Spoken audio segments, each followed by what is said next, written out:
നമസ്കാരം. KCN വാർത്തയിലേക്ക് സ്വാഗതം. ആദ്യം പ്രധാന സംഭവങ്ങൾ. പക്ഷിപ്പനിക്കെതിരെ ജില്ലയിൽ മുൻകരുതൽ നടപടി ശക്തമാക്കി. ജില്ലയിൽ ഇതുവരെയായി പക്ഷിപ്പനി റിപ്പോർട്ട് ചെയ്യപ്പെട്ടിട്ടില്ലെന്ന് ജില്ലാ മെഡിക്കൽ ഓഫീസർ P. ഗോപിനാഥൻ. കരഞ്ഞു കലങ്ങിയ കണ്ണുകളോട് അസീസിന് നാട് വിട നൽകി. അന്ത്യപ്രണാമമർപ്പിക്കാനെത്തിയത് ആയിരങ്ങൾ. സംസ്ഥാന സ്കൂൾ ഗെയിംസ് മൂന്നാം ഗ്രൂപ്പിൽ തിരുവനന്തപുരം ഓവറോൾ ചാമ്പ്യന്മാർ. ഉന്തുവണ്ടി കള്ളൻ കൊണ്ടുപോയി. കാലുകൾ തളർന്ന ഭർത്താവിനെ ഭാര്യ ചുമന്ന് നടക്കുന്നു. വിശദമായ വാർത്തകളിലേക്ക്.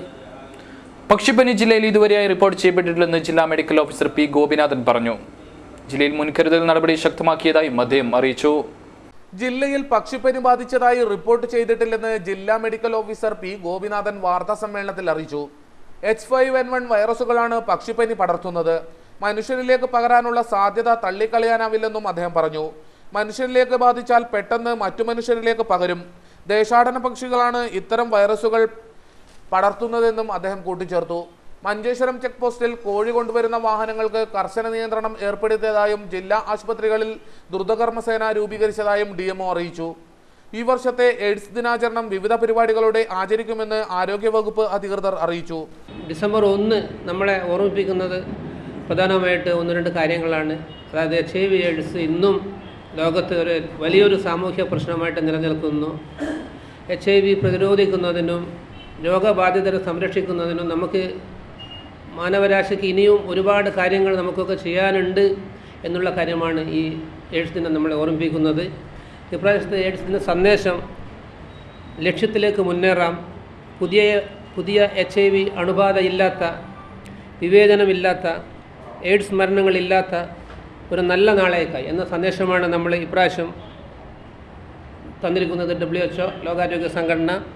കാഞ്ഞങ്ങാട് നടന്ന വാർത്താ സമ്മേളനത്തിൽ DMO P. ഗോപിനാഥൻ, ഡെപ്യൂട്ടി ജില്ലാ medical officer doctor E. Mohanan, doctor MC Vimalraj, doctor Geetha Gurudas, ജില്ലാ mass media officer M. Ramachandran, Vincent John, VV Harish, Price Pius തുടങ്ങിയവർ സംബന്ധിച്ചു. മൈസൂരിൽ ഒഴുക്കിൽപ്പെട്ട് മരിച്ച ബേബിഞ്ചേൽ അസീസിന് ആയിരങ്ങളുടെ അന്ത്യാഞ്ജലി. വെള്ളിയാഴ്ച വൈകിട്ടോടെയാണ് മൃതദേഹം നാട്ടിലെത്തിച്ചത്. വെള്ളിയാഴ്ച വൈകിട്ടോടെ നാട്ടിലെത്തിയ മൃതദേഹം ബേബിഞ്ച് ജുമാ മസ്ജിദിൽ കബറടക്കി. മൈസൂരിലെ ആശുപത്രിയിൽ പോസ്റ്റ്മോർട്ടം നടത്തിയ മൃതദേഹം നഞ്ചങ്കോട് ജാമിയ മസ്ജിദിൽ കുളിപ്പിച്ചതിനു ശേഷം മയ്യത്ത് നിസ്കാരവും നിർവഹിച്ചു. അതിനുശേഷമാണ് മൃതദേഹം നാട്ടിലേക്ക് കൊണ്ടുവന്നത്. കഴിഞ്ഞ 2 ദിവസമായി പ്രതീക്ഷയോടെ കാത്തിരുന്നവർക്കിടയിലേക്ക് വെള്ളിയാഴ്ച രാവിലെയോടെയാണ് ആ ദുഃഖവാർത്ത എത്തിയത്. കാണാതായ സ്ഥലത്തിന് 15 കിലോമീറ്റർ അകലെ ചന്ദ്രനഗറിനടുത്തായിരുന്നു മൃതദേഹം കാണപ്പെട്ടത്. മരിച്ചുവെന്നറിഞ്ഞതോടെ നേർത്ത വിങ്ങലുകൾ നിലവിളിയായി മാറി. മൃതദേഹം വീട്ടുപടിക്കലെത്തുമ്പോഴേക്ക് അസീസിന് അവസാനമായി ഒരു നോക്ക് കാണാൻ ആയിരങ്ങളാണ് തടിച്ചുകൂടിയത്. ആർക്കും ആരെയും ആശ്വസിപ്പിക്കാനാവാത്ത നിമിഷത്തിൽ കൂടിയെത്തിയ ഓരോരുത്തരും വിങ്ങിപ്പൊട്ടി. അസീസിന്റെ പറക്കമുറ്റാത്ത 3 കുഞ്ഞുങ്ങൾ കാണുന്നവരുടെയെല്ലാം കരളലിയിപ്പിച്ചു. നാട്ടുകാർക്കും വീട്ടുകാർക്കും ഏറെ പ്രിയങ്കരനായിരുന്ന അസീസ് സൗമ്യ പെരുമാറ്റം കൊണ്ട് ഹൃദയം കവരുന്ന അപൂർവ വ്യക്തിത്വത്തിന് ഉടമയായിരുന്നു. കാണാതായ നിമിഷം മുതൽ ഒരു നാട് മുഴുവൻ പ്രാർത്ഥനയിലായിരുന്നു. പലരും മൈസൂരിലേക്ക് കുതിക്കുകയും ചെയ്തു. 2 ദിവസമായി ഊണും ഉറക്കവുമില്ലാതെ അവർ അസീസിനെ തേടുകയായിരുന്നു. പുഞ്ചിരിയുടെ പൂക്കാലം തീർക്കാൻ ഇനി അസീസ് ഇല്ലെന്ന സത്യം അവർക്ക് ഇപ്പോഴും ഉൾക്കൊള്ളാനാവുന്നില്ല. സംസ്ഥാന സ്കൂൾ ഗെയിംസ് ഗ്രൂപ്പ് മത്സരത്തിൽ തിരുവനന്തപുരം ഓവറോൾ ചാമ്പ്യന്മാർ. കാസർഗോട്ടെ വിവിധ കേന്ദ്രങ്ങളിലായാണ് മത്സരങ്ങൾ അരങ്ങേറിയത്. കഴിഞ്ഞ 3 ദിവസങ്ങളിലായി കാസർഗോഡ് നഗരത്തിലെ വിവിധ സ്റ്റേഡിയങ്ങളിലാണ് മത്സരങ്ങൾ നടന്നു വന്നത്. ആൺകുട്ടികളുടെ വോളിബോൾ മത്സരത്തിൽ തൃശൂർ 1-ാം സ്ഥാനവും ഇടുക്കി 2-ാം സ്ഥാനവും കോഴിക്കോട് 3-ാം സ്ഥാനവും നേടി. പെൺകുട്ടികളുടെ മത്സരത്തിൽ കണ്ണൂരിനെ തോൽപ്പിച്ച് വയനാട് ചാമ്പ്യന്മാരായി. എറണാകുളത്തിനാണ് 3-ാം സ്ഥാനം. ക്രിക്കറ്റിലെ വാശിയേറിയ മത്സരത്തിൽ തൃശൂർ കൊല്ലത്ത് തോൽപ്പിച്ച് ചാമ്പ്യന്മാരായി. കോട്ടയത്തിനാണ് 3-ാം സ്ഥാനം. ബോൾ ബാഡ്മിന്റൺ ചാമ്പ്യൻഷിപ്പിലെ ആൺകുട്ടികളുടെ മത്സരത്തിൽ കൊല്ലം 1-ാം സ്ഥാനവും തിരുവനന്തപുരം 2-ാം സ്ഥാനവും പാലക്കാട് 3-ാം സ്ഥാനവും നേടി. ടെന്നീസിൽ ആൺകുട്ടികളിൽ തിരുവനന്തപുരം 1-ാം സ്ഥാനത്തെത്തി. പാലക്കാടിന് 2-ാം സ്ഥാനവും കോഴിക്കോടിന് 3-ാം സ്ഥാനവും ലഭിച്ചു. 3-ാം ഗ്രൂപ്പ് മത്സരത്തിൽ തിരുവനന്തപുരം ജില്ല ഓവറോൾ ചാമ്പ്യന്മാരാവുകയും ചെയ്തു. വൈകിട്ട് നടന്ന സമാപന പരിപാടി ജില്ലാ panchayat president advocate PP. Shyamala Devi ഉദ്ഘാടനം ചെയ്തു. ഉന്തുവണ്ടി കള്ളൻ കൊണ്ടുപോയി. ചലനശേഷി നഷ്ടപ്പെട്ട ഭർത്താവിനെ ചുമന്നു നടക്കുന്ന ഭാര്യ സങ്കട കാഴ്ചയാവുന്നു. കാസർഗോട്ടാണ് ഈ നൊമ്പര ചിത്രമുള്ളത്. കാണുന്നവരുടെ കരളലിയിപ്പിക്കുന്നതാണ് ഈ കാഴ്ച. കാലുകൾ തകർന്ന ഒരു ചവിട്ട് പോലും അനങ്ങാനാവാത്ത ഭർത്താവിനെ ഭാര്യ ചുമന്നു നടക്കുന്നു. വീടിൻ്റെ അകത്തു നിന്ന് പുറത്തേക്കുള്ള ദൂരമല്ല ഈ യാത്ര. ഇത് മഴയും വെയിലുമേറ്റ് കിലോമീറ്ററുകൾ താണ്ടി ജീവിതത്തിൻ്റെ അരി തേടിയുള്ള യാത്രയാണ്. മുംബൈ ശിവാജി നഗർ സ്വദേശികളും തളങ്കര റെയിൽവേ സ്റ്റേഷനടുത്ത് താമസക്കാരുമായ 50-കാരൻ ഇഷാഖ് സയ്യിദും അയാളുടെ ഭാര്യ 47-കാരി ഫാത്തിമയുമാണ് നൊമ്പരച്ചിത്രമായി നടുറോഡിലൂടെ നടന്നു നീങ്ങുന്നത്. 50 കിലോയിലധികം തൂക്കമുള്ള ഭർത്താവിനെ തോളത്തിട്ട് ആ സ്ത്രീ ഒരു ദിവസം നടന്നു നീങ്ങുന്നത് 30 കിലോമീറ്ററിലേറെയാണ്. കഴിഞ്ഞ 3 വർഷമായി അവരുടെ ജീവിതം ഇങ്ങനെയാണ്. 3-ാം വയസ്സിൽ പോളിയോ ബാധിച്ചാണ് ഇഷാക്കിൻ്റെ ചലനശേഷി നഷ്ടമായത്. ഫാത്തിമയെ ജീവിതസഖിയാക്കിയതോടെ എല്ലാ അർത്ഥത്തിലും അവർ ഒരു താങ്ങായി മാറി. അതിനിടയിലാണ് ഇഷാക്കിൻ്റെ ദയനീയാവസ്ഥ കണ്ട് മുംബൈയിലെ ഏതോ ഒരു ചാരിറ്റി ടീം ഉന്തുവണ്ടി നൽകിയത്. ഭാര്യയോടൊപ്പം ഉന്തുവണ്ടിയിൽ നീങ്ങി പള്ളിയുടെ മുറ്റത്തും മറ്റു നഗരങ്ങളിലും ഭിക്ഷയാചിച്ച് അവർ ജീവിതം മെല്ലെ മെല്ലെ മുന്നോട്ട് കൊണ്ടുപോയി.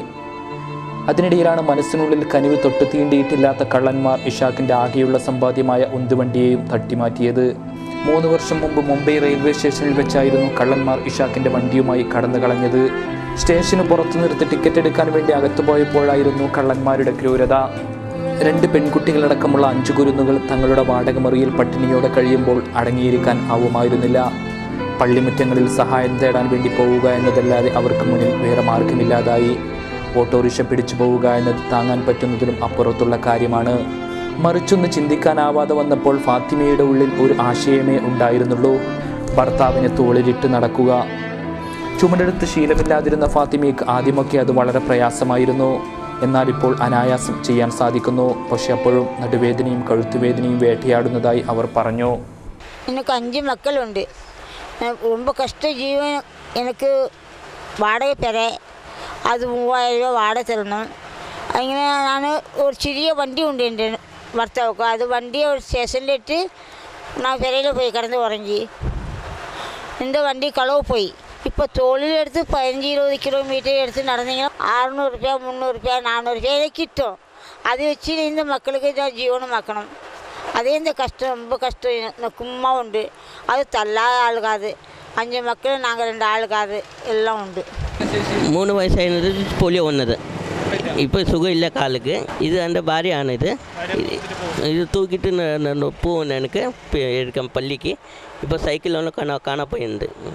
ഒറ്റയടിക്കെടുത്ത് ചുമരിൽ വെക്കാൻ കഴിയില്ല. ഉയരമുള്ള ഒരു സ്ഥലത്ത് കയറ്റി നിർത്തിയ ശേഷമാണ് തോളിൽ വെക്കുക. ഇറക്കുമ്പോഴും അങ്ങനെ ഒരു സ്ഥലമുണ്ടാവണം. ഭർത്താവിനെ ചുമന്നു നടക്കുന്ന അവരുടെ ചിത്രം സങ്കടം പകരുന്ന വല്ലാത്ത കാഴ്ചയാണ്. ഇടയ്ക്കിടെ മുംബൈയിലേക്ക് പോയി മക്കളെ കണ്ട് അതിവേഗം തിരിച്ചു വരും. പിന്നെ കാസർഗോഡിൻ്റെ ഓരോ വഴിയോരങ്ങളിലും അവരുണ്ടാവും. ഒരു വണ്ടി കിട്ടിയിരുന്നെങ്കിൽ ഏറെ സഹായകമായിരുന്നുവെന്നാണ് ഇഷാക്കും ഫാത്തിമയും പറയുന്നത്. ക്യാമറാമാൻ ഗണേഷ് പൈക്കിയോടൊപ്പം എബി കുട്ടിയാനും, ന്യൂസ് ബ്യൂറോ, കാസർഗോഡ്. ബദിയടുക്കയിൽ വൻ വൈദ്യുതി മോഷണം കണ്ടെത്തി. ബേള കുഞ്ചാർ വീട്ടിലെ നാരായണ നായക്ക്, കമ്പാർ പെരിയടുക്കയിലെ MS മുഹമ്മദ് കുഞ്ഞി എന്നിവർ ചേർന്ന് നടത്തുന്ന കോഴി ഫാമിൽ നിന്നാണ് വൈദ്യുതി മോഷണം കണ്ടെത്തിയത്. ബദിയടുക്കയിൽ പ്രവർത്തിക്കുന്ന കോഴി ഫാമിൽ Kasaragod anti power theft squad electrical section അധികൃതർക്കൊപ്പം എത്തിയാണ് പരിശോധന നടത്തിയത്. പരിശോധനയിൽ വൈദ്യുതി മോഷണം സ്ഥിരീകരിക്കുകയും 6.6 ലക്ഷം രൂപ പിഴ ചുമത്തുകയും ചെയ്തു. നിശ്ചിത സമയത്ത് പിഴയടച്ചില്ലെങ്കിൽ കേസ് പോലീസിന് കൈമാറുമെന്ന് ആൻറ്റി പവർ തെഫ്റ്റ് സ്ക്വാഡ് അറിയിച്ചു. വൈദ്യുതി മോഷണം പതിവായ സാഹചര്യത്തിലാണ് ജില്ലയിൽ പരിശോധന ശക്തമാക്കിയത്. News bureau, Kasaragod. MRCP എന്ന സ്വപ്ന നേട്ടം കൈവരിച്ച കാസർഗോട്ടുകാരനായ ഡോക്ടർ. കാസർഗോഡ് ജനറൽ ആശുപത്രിയിലെ ഡോക്ടർ സത്താറാണ് ജില്ലയിൽ ആദ്യമായി ഈ നേട്ടം കരസ്ഥമാക്കിയത്. ലോകപ്രശസ്തമായ MRCP പരീക്ഷയിൽ ജില്ലയിൽ നിന്ന് ആദ്യമായി വിജയിച്ചതിലൂടെ ചരിത്ര നേട്ടം സ്വന്തമാക്കിയിരിക്കുകയാണ് കാസർഗോഡ് എരിയാൽ സ്വദേശിയായ ഡോക്ടർ സത്താർ. തിയറി പരീക്ഷയും പ്രായോഗിക പരീക്ഷയും അടക്കം കടുപ്പമേറിയ 3 ഘട്ടങ്ങളുള്ള യോഗ്യത നേടിയതായുള്ള അറിയിപ്പ് കഴിഞ്ഞ ദിവസമാണ് ഔദ്യോഗികമായി ലഭിച്ചത്. UK-യിലെ ലണ്ടൻ ആസ്ഥാനമായുള്ള റോയൽ കോളേജ് ഓഫ് ഫിസിഷ്യനിലെ അംഗത്വം മെഡിക്കൽ ലോകത്തെ ഏറ്റവും പ്രശസ്തവും സ്വീകാര്യവുമായ അംഗീകാരമായാണ് വിലയിരുത്തപ്പെടുന്നത്. കേരളത്തിലെ ആരോഗ്യവകുപ്പിൽ ജോലി ചെയ്യുന്ന ഒരു വ്യക്തിക്ക് ആദ്യമായിട്ടാണ് ഇത്തരത്തിൽ ഒരു അംഗീകാരം സ്വന്തമാക്കാൻ കഴിഞ്ഞത് എന്നതുകൂടി അറിയുമ്പോൾ കാസർഗോട്ടുകാരനായ ഡോക്ടർ സത്താർ സ്വന്തമാക്കിയ നേട്ടത്തിന് തിളക്കം കൂടുന്നു. Adkath Bail UP school, government Muslim higher secondary school Thalangara, Kasaragod government college എന്നിവിടങ്ങളിലെ പഠനത്തിന് ശേഷം കോഴിക്കോട് മെഡിക്കൽ കോളേജിൽ നിന്നാണ് സത്താർ MBBS പൂർത്തിയാക്കിയത്. തുടർന്ന് അതേ സ്ഥാപനത്തിൽ നിന്ന് ബിരുദാനന്തര ബിരുദവും സ്വന്തമാക്കി. 2000-ൽ കാസർഗോഡ് താലൂക്ക് ആശുപത്രിയിൽ നെഞ്ചുരോഗ വിദഗ്ധനായി സർവീസിൽ പ്രവേശിച്ചു. അതിനിടെ 6 വർഷം മദീനയിലും സൗദി ഗവൺമെൻറ്റിന് കീഴിൽ ജോലി ചെയ്തിട്ടുണ്ട്. തിരിച്ചു വന്നതിന് ശേഷമാണ് MRCPക്കുള്ള ശ്രമങ്ങൾ ആരംഭിക്കുന്നത്. 4 വർഷത്തെ പരിശ്രമങ്ങൾക്കൊടുവിൽ ഏത് ഡോക്ടറും കൊതിക്കുന്ന സ്വപ്ന നേട്ടം സ്വന്തമാക്കുമ്പോൾ ഡോക്ടർ സത്താർ കൂടുതൽ വിനയാനുദ്ധനാവുകയാണ്. ഈ MRCP കിട്ടുക എന്നുള്ളത് ഏത് ഡോക്ടറുടെ ഒരു സ്വപ്നമാണ്. ഞാൻ 4 കൊല്ലമായി ഇതിനു വേണ്ടി പരിശ്രമിച്ചു കൊണ്ടേയിരിക്കുന്നത്. ഇന്നലെയാണ് അതെനിക്ക് സാഫല്യമായത്, പൂർത്തിയായത് ആ പ്രയത്നത്തിന്. 3 പാർട്ടുള്ള എക്സാമാണിത്. Part 1, part 2, part 3. അവസാനത്തേത് ക്ലിനിക്കൽ എക്സാമിനാണ്. ഇവിടുത്തെ യൂണിവേഴ്സിറ്റി നടത്തുന്ന എക്സാം പോലെയുള്ള പരീക്ഷയാണ്. 8 കേസുകൾ ഒറിജിനൽ കേസസ് തന്ന് അത് അസസ് ചെയ്യുകയാണ് ചെയ്യുന്നത്. ലോകത്തിൻ്റെ പല ഭാഗങ്ങളിലും ഈ പരീക്ഷകൾ നടത്തുന്നുണ്ട്. ഈ ഗവൺമെൻറ് ജനറൽ ഹോസ്പിറ്റലിൽ നിന്ന് രോഗികളെ പരിശോധിച്ച് ഈ നേട്ടം കൈവരിക്കാൻ സാധിച്ചതിൽ എനിക്ക് അതിയായ സന്തോഷമുണ്ട്. യഥാർത്ഥ രോഗികളെ പരിശോധിക്കുന്ന ക്ലിനിക്കൽ പരീക്ഷയാണ് MRCPയിലെ ഏറ്റവും കഠിനമായ ഘട്ടം. ജനറൽ ആശുപത്രിയിലെ പരിമിതമായ സൗകര്യങ്ങൾ ഉപയോഗിച്ചാണ് തൻ്റെ നിശ്ചയദാർഢ്യത്തിൻ്റെ കരുത്തിൽ ഡോക്ടർ സത്താർ എല്ലാ പ്രതിബന്ധങ്ങളെയും മറികടന്നത്. സർവശക്തനായ ദൈവത്തിനും ഉപ്പ അബ്ദുറഹ്മാനും ഉമ്മ സൈനബിക്കുമാണ് സത്താർ ഈ നേട്ടത്തിൻ്റെ നെറുകയിൽ നന്ദി പറയുന്നത്. കാസർഗോഡ് ജനറൽ ആശുപത്രിയിൽ സേവനമനുഷ്ഠിക്കുന്ന ഡോക്ടർ സത്താർ ചെസ്റ്റ് രോഗങ്ങളിൽ കേരളത്തിൽ തന്നെ ശ്രദ്ധിക്കപ്പെടുന്ന ഭിഷഗ്വരനാണ്. ഇത് സംബന്ധിച്ച് 9 പ്രബന്ധങ്ങൾ ഇദ്ദേഹം തയ്യാറാക്കിയിട്ടുണ്ട്. 2 മെഡിക്കൽ ജേണലിൽ പ്രസിദ്ധീകരിക്കുകയും ചെയ്തു. ഈ മാസം അവസാനം ലണ്ടനിൽ വെച്ച് നടക്കുന്ന ബിരുദദാന ചടങ്ങിൽ പങ്കെടുക്കാനുള്ള തയ്യാറെടുപ്പിലാണ് ഇപ്പോൾ ഡോക്ടർ. കഠിനാധ്വാനവും ആത്മവിശ്വാസവും കൂട്ടിനുണ്ടെങ്കിൽ നമ്മുടെ നാട്ടിലെ സാഹചര്യങ്ങളിലും മികച്ച നേട്ടങ്ങൾ സ്വന്തമാക്കാൻ കഴിയും എന്ന് തെളിയിച്ച ഡോക്ടർ സത്താർ പുതിയ തലമുറയ്ക്ക് വലിയൊരു മാതൃകയാണ് പകർന്നു നൽകുന്നത്. ക്യാമറമാൻ ഗണേഷ് പൈക്കിയോടൊപ്പം ഖയ്യൂം മാന്യ, KCN ന്യൂസ്. ലെൻസ്ഫെഡ് 17ാം വാർഷിക കൺവെൻഷൻ ശനിയാഴ്ച കാസർഗോഡ് നടക്കും. ചിന്മയ മിഷൻ ഓഡിറ്റോറിയത്തിലാണ് പരിപാടി. ഒരുക്കങ്ങൾ പൂർത്തിയായതായി ഭാരവാഹികൾ വാർത്താ സമ്മേളനത്തിൽ അറിയിച്ചു. ശനിയാഴ്ച രാവിലെ 10 മണിക്ക് ലെൻസ്ഫെഡ് സംസ്ഥാന പ്രസിഡന്റ് ഡോക്ടർ UA ഷബീർ പതാക ഉയർത്തുന്നതോടെ പരിപാടിക്ക് തുടക്കമാകും. തുടർന്ന് നടക്കുന്ന സമ്മേളനം P കരുണാകരൻ MP ഉദ്ഘാടനം ചെയ്യും. NA Nellikunnu MLA മുഖ്യാതിഥിയായിരിക്കും. സംഘടനയുടെ മെമ്പർഷിപ്പ് സോഫ്റ്റ്വെയറിന്റെ launching PB Abdul Razak MLA നിർവഹിക്കും. ഉച്ചയ്ക്ക് ശേഷം നടക്കുന്ന സംഘടനാ സെഷൻ ജില്ലാ panchayat president advocate PP Shyamala Devi ഉദ്ഘാടനം ചെയ്യും. സംസ്ഥാന സെക്രട്ടറി TCV ദിനേശ് കുമാർ സംസ്ഥാന റിപ്പോർട്ട് അവതരിപ്പിക്കും. നിർമ്മാണ മേഖലയെ വ്യവസായമായി പ്രഖ്യാപിക്കുക, സാധന സാമഗ്രികളുടെ വിലവർധനവ് സർക്കാർ ഇടപെടുക, അസംസ്കൃത സാധനങ്ങളുടെ ലഭ്യതക്കുറവ് പരിഹരിക്കുക, നിർമ്മാണത്തിന് തടസ്സം നിൽക്കുന്ന നിയമങ്ങൾ മാറ്റുക, കെട്ടിടങ്ങൾക്ക് സൂപ്പർവിഷൻ നിർബന്ധമാക്കുക, പുതിയ നിർമ്മാണ സംസ്കാരം വളർത്തിയെടുക്കുക തുടങ്ങിയ കാര്യങ്ങൾക്ക് നിയമനിർമ്മാണം അനിവാര്യമാണെന്ന് ഈ കൺവെൻഷനിലൂടെ സർക്കാരിൻ്റെ ശ്രദ്ധയിൽപ്പെടുത്തുമെന്നും ഭാരവാഹികൾ പറഞ്ഞു. Licensed engineers and supervisors federation Lensfed അതിൻ്റെ 17ാമത് സംസ്ഥാന കൺവെൻഷൻ കാസർഗോഡ് ചിന്മയ തേജസ് ഓഡിറ്റോറിയത്തിൽ വെച്ച് 29 നവംബർ 2014 സംഘടിപ്പിച്ചിരിക്കുകയാണ്. ബഹുമാനപ്പെട്ട MP Kasaragod MP Shri P കരുണാകരനാണ് സമ്മേളനം ഉദ്ഘാടനം ചെയ്യാൻ വേണ്ടിയിട്ട് ഇപ്പോഴും സമ്മതിച്ചിരിക്കുന്നത്. പരിപാടിയിൽ മുഖ്യ പ്രഭാഷണം നടക്കുന്നത് ബഹുമാനപ്പെട്ട MLA NA Nellikkunnu, doctor UA Shabeer, TCV Dinesh Kumar, C Vijayakumar, Saji Mathew, M Vijayakumar, C Madhusoodanan തുടങ്ങിയവർ വാർത്താസമ്മേളനത്തിൽ സംബന്ധിച്ചു. കാസർഗോഡ് നടക്കുന്ന ലെൻസ്ഫെഡ് വാർഷിക കൺവെൻഷന്റെ പ്രചരണാർത്ഥം വിളംബര ജാഥ സംഘടിപ്പിച്ചു. കാസർഗോഡ് നഗരത്തിൽ നടന്ന ഘോഷയാത്രയിൽ 100 കണക്കിന് ആളുകൾ അണിനിരന്നു.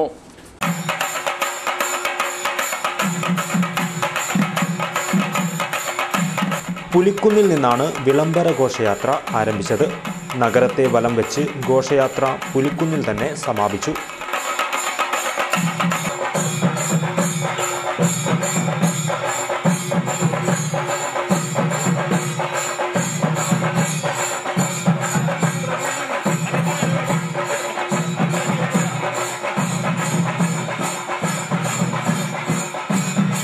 News bureau, Kasaragod. Kerala state service pensioners association Kasaragod block സമ്മേളനം നടന്നു. ടൗൺ കോപ്പറേറ്റീവ് ബാങ്ക് ഹാളിൽ നടന്ന സമ്മേളനം KPCC സെക്രട്ടറി K നീലകണ്ഠൻ ഉദ്ഘാടനം ചെയ്തു. കേരളത്തിലെ സംഘടിതരായ പെൻഷൻകാരുടെ ന്യായമായ ആവശ്യങ്ങൾക്ക് വേണ്ടി, അവരുടെ കുടുംബ പെൻഷൻകാർക്ക് വേണ്ടി ഏറ്റവും ശക്തമായി മാറി മാറി വരുന്ന ഗവൺമെന്റുകൾ ആരും നോക്കാതെ അതിനുവേണ്ടി പ്രവർത്തിക്കുന്നത് Kerala state service pensions association ആണ്. എനിക്ക് അഭിമാനത്തോടെ നമുക്ക് പറയാൻ സാധിക്കും. Association block president KP Balaraman Nair അധ്യക്ഷത വഹിച്ചു. KPCC നിർവാഹക സമിതി അംഗം ബാലകൃഷ്ണ വർക്കുള്ളു, അച്ചേരി ബാലകൃഷ്ണൻ, ശിവപ്പ എസ് തുടങ്ങിയവർ സംസാരിച്ചു. തുടർന്ന് നടന്ന സംഘടനാ ചർച്ചയിൽ വി കൃഷ്ണൻ വിഷയം അവതരിപ്പിച്ചു. MP ചിണ്ടൻ പൊതുവാൾ അധ്യക്ഷത വഹിച്ചു. NREG workers union Pallikkara panchayat ഓഫീസിലേക്ക് മാർച്ച് നടത്തി. വിവിധ ആവശ്യങ്ങൾ ഉന്നയിച്ചുകൊണ്ടായിരുന്നു മാർച്ച്. തൊഴിലുറപ്പ് പദ്ധതി പരിമിതപ്പെടുത്താനുള്ള നീക്കം ഉപേക്ഷിക്കുക, തൊഴിൽ ദിനം 200 ഉയർത്തുക, കൂലി കുടിശ്ശിക വിതരണം ചെയ്യുക തുടങ്ങിയ ആവശ്യങ്ങൾ ഉയർത്തിയാണ് NREG വർക്കേഴ്സ് യൂണിയന്റെ നേതൃത്വത്തിൽ പള്ളിക്കര പഞ്ചായത്ത് ഓഫീസിലേക്ക് മാർച്ച് നടത്തിയത്. യൂണിയൻ ജില്ലാ സെക്രട്ടറി M രാജൻ സമരം ഉദ്ഘാടനം ചെയ്തു. ഇന്ന് ഏതാണ്ട് കുറെ വർഷങ്ങൾ കഴിഞ്ഞല്ലോ. ഈ കാലഘട്ടത്തിൽ 2009 പുതിയ തെരഞ്ഞെടുപ്പ് വന്നു. ആ തെരഞ്ഞെടുപ്പിൽ മൻമോഹൻ സിംഗ് അധികാരത്തിൽ വരുന്നതിന് വേണ്ടി ദേശീയ ഗ്രാമീണ തൊഴിലുറപ്പ് പദ്ധതി കോൺഗ്രസ് നടപ്പിലാക്കിയതാണ്, അല്ലെങ്കിൽ ഞങ്ങൾ നടപ്പിലാക്കിയതാണ്. ഞങ്ങളാണ് അതിന്റെ നേതൃത്വം ഏറ്റെടുക്കുകയാണ്. കോൺഗ്രസ് എന്നുള്ള നിലയിൽ തെരഞ്ഞെടുപ്പിന്റെ ഒക്കെ തന്നെ ഘട്ടങ്ങളിൽ സംസാരിക്കുകയും കോൺഗ്രസിന് അനുകൂലമായി ഒരു വിധിയെഴുത്ത് വന്നു. ആ വിധിയെഴുത്ത് തൊഴിലുറപ്പ് പദ്ധതി ഉൾപ്പെടെ നടപ്പിലാക്കിയതിന്റെ ഭാഗമായിട്ടാണ്. പക്ഷേ മൻമോഹൻ സിംഗ് 5 വർഷക്കാലം 2009 മുതൽ 14 വരെ ഭരിക്കുന്ന കാലഘട്ടത്തിൽ സമയത്തും 5 വർഷക്കാലം ഇതിനാവശ്യമായിട്ട് കഴിഞ്ഞ പഴയ കാലത്ത് നീക്കിവെച്ച കാശ് എല്ലാ ബഡ്ജറ്റിലും ഫണ്ട് കുറയ്ക്കുകയും പിന്നീട് ഈ പദ്ധതിയോട് ഒരു നിഷേധമായിട്ടുള്ള സമീപനമാണ് കേന്ദ്ര ഗവൺമെന്റ് മൻമോഹൻ സിംഗും ഈ കഴിഞ്ഞ 5 വർഷക്കാലം തുടർന്നു വന്നത്. P പത്മിനി അധ്യക്ഷയായി. Panchayat president Kunnuchi Kunhiraman, Gauri, M Karunakaran, M Jayakrishnan, PV Sukumaran, K Narayanan, Geetha, TK Madhavi തുടങ്ങിയവർ സംസാരിച്ചു. ചടങ്ങിൽ T നാരായണൻ സ്വാഗതം പറഞ്ഞു. ഓസ്കർ അവാർഡ് ജേതാവ് AR Rahman Sultan diamond and ഗോൾഡിന്റെ ബ്രാൻഡ് അംബാസഡറായി കരാറിൽ ഒപ്പുവെച്ചു. പ്രശസ്ത ബോളിവുഡ് നടി ശ്രുതി ഹസൻ ജ്വല്ലറിയുടെ വനിതാ അംബാസഡറായും കരാറിൽ ഒപ്പുവെച്ചിട്ടുണ്ട്. ഓസ്കാർ അവാർഡിന് ശേഷം ആദ്യമായാണ് AR റഹ്മാൻ ഒരു ഇന്ത്യൻ ബ്രാൻഡുമായി സഹകരിക്കുന്നത്. AR റഹ്മാനും ശ്രുതി ഹാസനും സുൽത്താനുമായി സഹകരിക്കാൻ തയ്യാറായത് സുൽത്താൻ ഡയമണ്ട്സ് ആൻഡ് ഗോൾഡിന്റെ 3 പതിറ്റാണ്ടായുള്ള സത്യസന്ധമായ ബിസിനസ് പാരമ്പര്യത്തിനുള്ള അംഗീകാരമാണെന്ന് Sultan group chairman TM Kunhahammed Haji പറഞ്ഞു. 2017 സുൽത്താൻ 40 ഷോറൂമുകൾ പുതുതായി തുറക്കുമെന്ന് managing director doctor TM Abdul Rauf, executive director TM Abdul Rahim എന്നിവർ അറിയിച്ചു. News bureau, Kasaragod. തിരുവനന്തപുരത്തേക്ക് സ്ഥലം മാറിപ്പോകുന്ന ഏഷ്യാനെറ്റ് ന്യൂസ് റിപ്പോർട്ടർ ശ്യാം കുമാറിന് യാത്രയയപ്പ് നൽകി. കാസർഗോഡ് പ്രസ് ക്ലബ്ബിൽ നടന്ന പരിപാടിയിൽ നിരവധി മാധ്യമപ്രവർത്തകർ പങ്കെടുത്തു. പ്രസ് ക്ലബ്ബ് കോൺഫറൻസ് ഹാളിൽ നടന്ന യാത്രയയപ്പ് സമ്മേളനത്തിൽ press club treasurer K Rajesh Kumar അധ്യക്ഷത വഹിച്ചു. Press club secretary Unnikrishnan Pushpagiri ഉപഹാരം സമ്മാനിച്ചു. B Aneesh Kumar, Muhammad Hashim, KCN managing partner Shukoor Kolikkara, Abdul Rahman Aloor, Devadas Parakkatta, Purushothama Adoor തുടങ്ങിയവർ സംസാരിച്ചു. ശ്യാംകുമാർ മറുപടി പ്രസംഗം നടത്തി. വാർത്തകൾ ചുരുക്കത്തിൽ.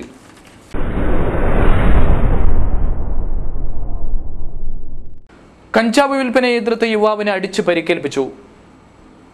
മിയ പദവിലെ അഷ്റഫിനാണ് പരിക്കേറ്റത്. മൂക്കിന് സാരമായി പരിക്കേറ്റ അഷ്റഫിനെ ആശുപത്രിയിൽ പ്രവേശിപ്പിച്ചു.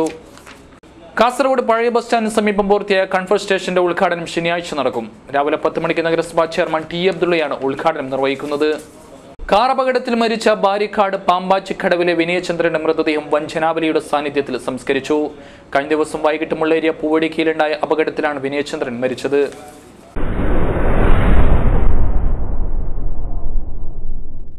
ബേക്കൽ ഉപജില്ലാ കലോത്സവം ഡിസംബർ 1 മുതൽ 5 വരെ പുല്ലൂർ ഗവൺമെന്റ് UP സ്കൂളിൽ നടക്കും. ഒരുക്കങ്ങൾ പൂർത്തിയായതായി ഭാരവാഹികൾ വാർത്താ സമ്മേളനത്തിൽ അറിയിച്ചു.